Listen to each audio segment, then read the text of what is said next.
This is the post office. This is where Lee Harvey Oswald receives his weapon in the month of March of 1963, but it was November before he used that weapon. And they gave him 8 months to get familiar with it, make his plan of how, when, and where he's going to use it. They do not advertise in there anywhere that Oswald ran a box. His box number was 2915.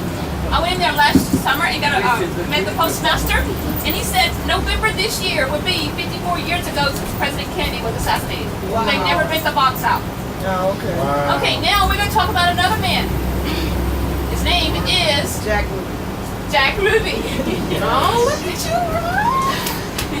Have you been on my tour before, ma'am? No. No, she just knows her history. Thank you. They all work hand in hand there.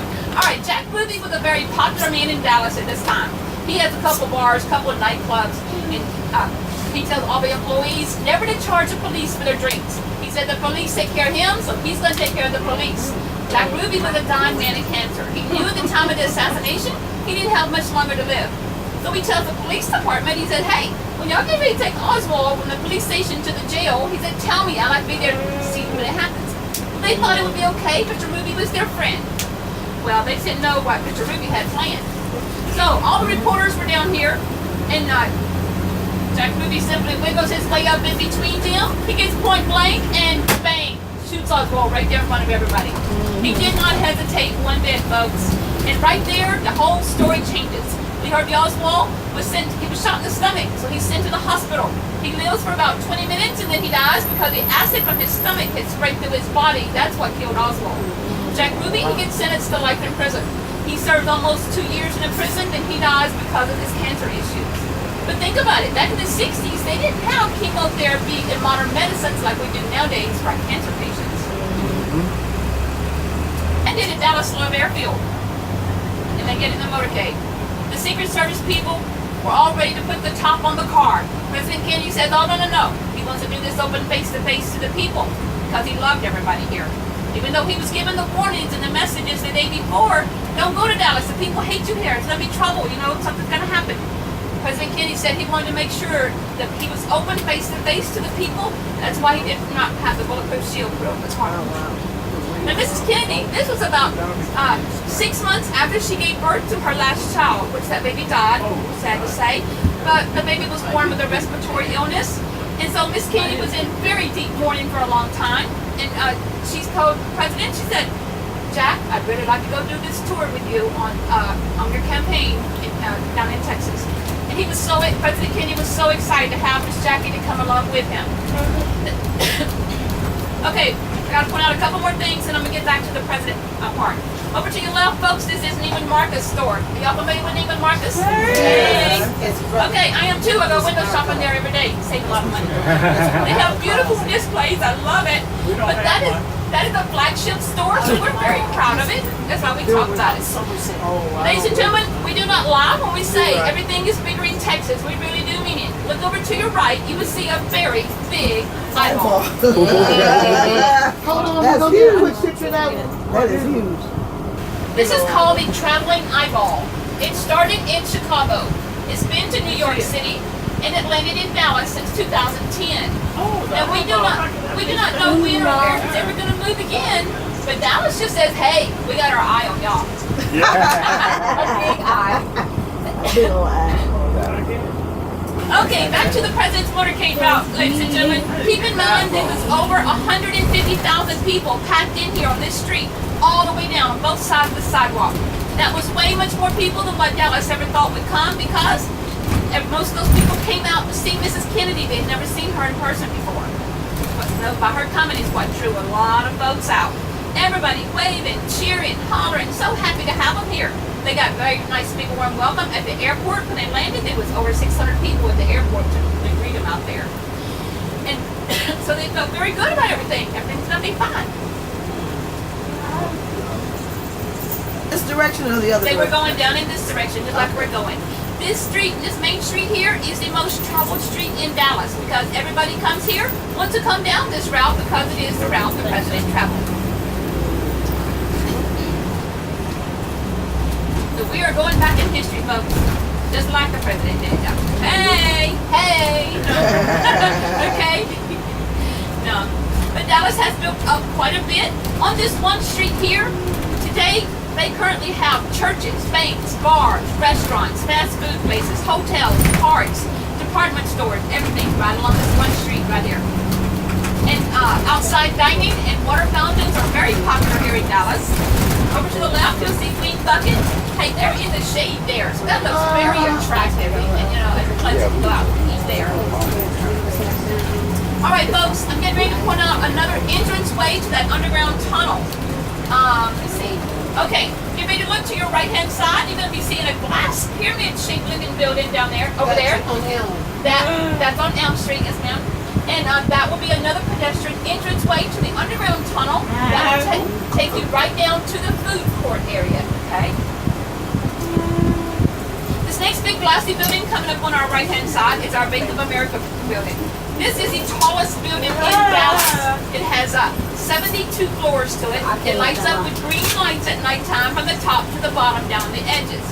Now, inside of the bank here is also another pedestrian entranceway to the tunnel. And all these entranceways, like I said, has escalators, so it makes it really easy and accessible.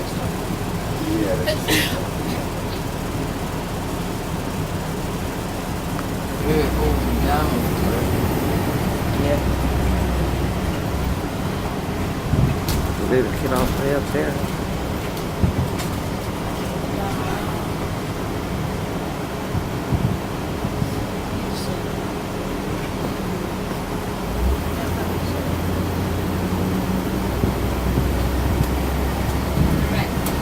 To the bank to go to the underground tunnel, you go in the front door right here to the right. Go around the corner to the left in there, and you will see the escalators right there. That would take you right down to the little shopping center area.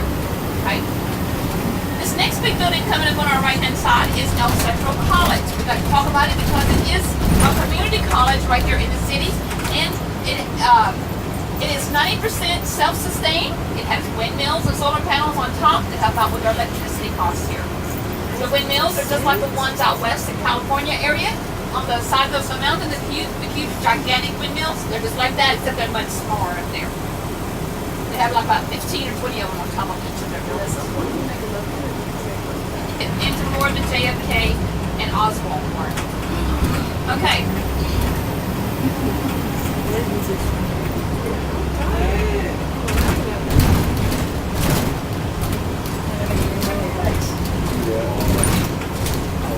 To the left, folks, this is the JFK Memorial. Now, it is made of solid concrete. The walls are. Okay. Concrete helps reduce our noise level from the outside coming in. And when we come back, oh no, I'm not going to be dropping y'all off here. Never mind. I forgot. Usually this is where I drop my guest off at, but that's okay. I'm going to take y'all back over to where we picked you up at. Over to the right-hand side, you'll see the little log cabin that represents John Neely Bryan. He started Dallas in 1840. The log cabin was his trading post, and he started out selling beans and flour. It wasn't in that particular area. I was told it was out more northwest of Dallas. This next big building here to the right, not the first part here, the second part with the pink brick at the bottom. This is the old jail. It's where Jack Ruby was sent to jail. They still have cells divided up there on the upper levels. And they would keep the cells divided up there as long as they can. They are in renovation now, trying to make some more city offices in here. You'll see the water fountains here. The president's car did make a right turn right here on Houston Street like we're doing. The water fountain area out here is all called GD Plaza. We are facing the boat repository building right now. Now, it's going to be it's to our left front corner up here.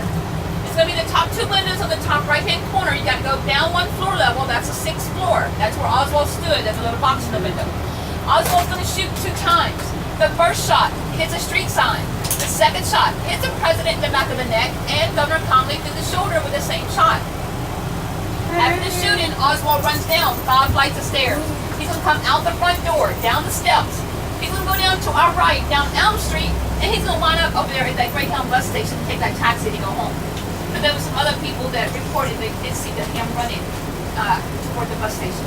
But he doesn't take the bus, he gets a taxi out that way.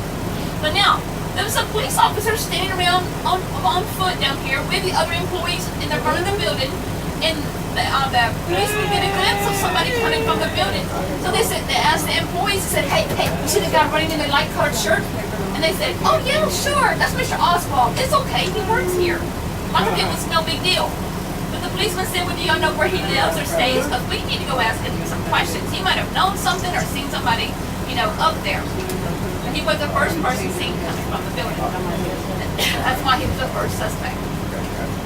When the president's car makes its left turn right here on Elm Street, we're going to be seeing some exits down here on the right-hand side in the street.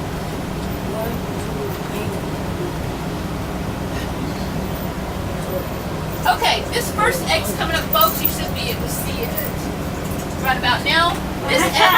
This X represents, this is where the car was when the president takes a shot to the back of the neck. This is the grassy knoll, all out here to our right-hand side. This next X coming up, it looks a little bit ragged because of all the rain we've had, but anyway, that's a hard to take down. This X represents, this is where the car was when the president takes a fatal shot through the head. And that fatal shot was said to come from behind the wooden picket fence up here on the hill to the right in the corner area. That shooter got away. In some videos or movies I may have seen where the officers were running up the hill, the shooter was long and gone by the time they got up there. Now the driver of the car, he does go under this underpass here. This is called the triple underpass, okay? He's going to take I-35E going north of the Parkland Hospital.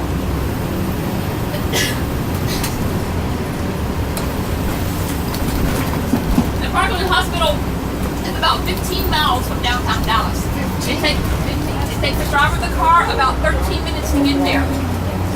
So they're going really fast. The police cars get ahead of the president's car.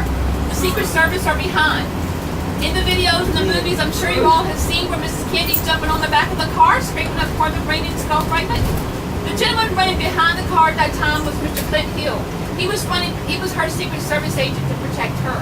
He was running to get up on the back of the car to be with her. He sees what she's doing. And at this time, the president has already collapsed over into the seat.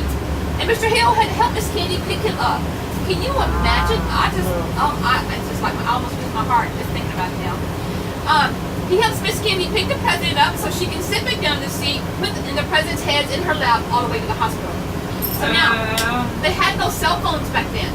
So they just had to show up. Can you folks imagine just for a moment what chaos it must have been when they realized it was the president? But it was said all the doctors and nurses held themselves together very professionally to do what they knew that had to be done in emergency situations like this. So that was good. We have more water. They exited the freeway to the hospital, and then shortly after that is where the driveway for the emergency room is. And Mr. Clint Hill tells Mrs. Kennedy, he says, ma'am, you really need to let go so we can take the president in the emergency room to take care of him. And she looks at him with a really mean, hard, stern voice, and she says, Mr. Hill, can't you see my husband's dead? I want to hold him for one more minute, please. Oh my God, ladies, I'll be screaming those music. I don't know. Mrs. Kennedy was a very strong woman, mentally and physically, to be able to hold herself together as well as she did during that particular time. So, they honor Mrs. Kennedy's wishes and let her hold the president. They go ahead and take Governor Connolly, his wife out, take care of him for a few minutes. They came back out for the president, and Mrs. Kennedy was okay a few minutes later. So now they got the president on the stretcher. They got Mrs. Kennedy walking beside him into the emergency room. She's still holding in her hand part of the brain and skull fragment. She's going to walk straight into the emergency room to the doctor, and she's going to slowly open up her hand. She's going to tell the doctor, please make my husband better. Well, that just came from her heart, ladies and gentlemen, because she knew the president had already gone. It was so sad, so tragic for everyone. Ladies and gentlemen, we have people from all over the world that takes our tours. And I've had people from Korea and China, Australia, England. I've had people from Russia on my tours too, in Germany. And these people say, yes, they remember exactly where they were and what they were doing and what happened whenever they heard about the President of the United States being assassinated. So they said, yes, it was very tragic even for them. So now, they got the President in there, they cleaned him up, and the Secret Service people all tell Dallas, no, they can't do the autopsy here in Dallas on the President. They only wanted them to clean him up, put him in a fresh, clean suit, put him in the casket, and take him back to Washington. Well, they're up in the plane, getting ready to take off, and this was the first and only time a vice president has ever been sworn in on the aircraft, and by a female judge, Mr. Lyndon B. Johnson. Yeah. So now he's happy he's taking over being president now. So they're about ready to land in Washington. And Mr. Hill tells Mrs. Kennedy, he says, ma'am, you really need to go change your clothes before we get off the aircraft. And she said, Mr. Hill, no, I want Washington to see what Dallas did to us. Well, ladies and gentlemen, it was very hard for Dallas.